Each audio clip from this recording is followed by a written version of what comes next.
Şu ambulansa yardım edin, gelsin buraya geri.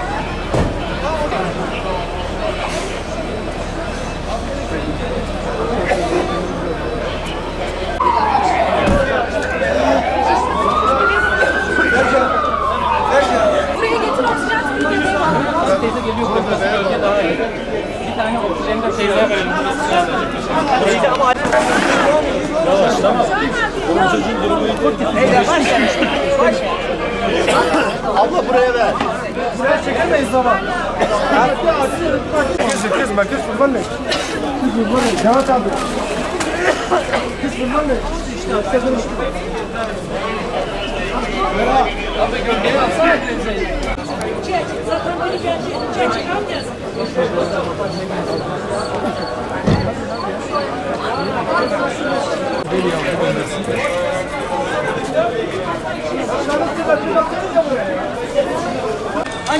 Alo. Tamam biraz gerçekten. Arkadaşlar müsaade edin. Müsaade edin bak hastalar. Tamam müsaade edin. Tamam sıkıntı yok. Öndekini abla abi. Hoca. Hacı da.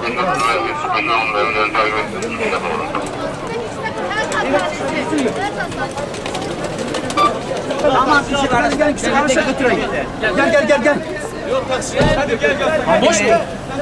Abi şeyle diğer arkadaşlar gitsin. Ekip aracıyla gitsin abi. Emre. Nereye götürdüler?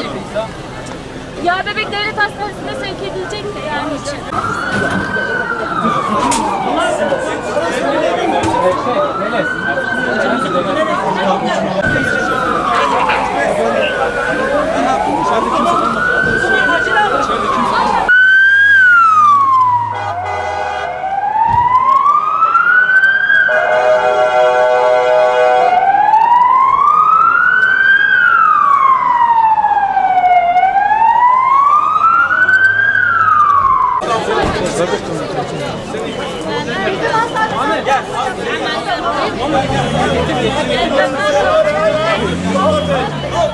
Bırak eşyalarını bırak ya.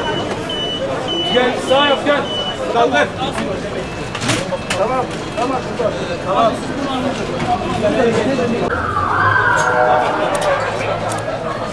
Nereye gidiyorsun?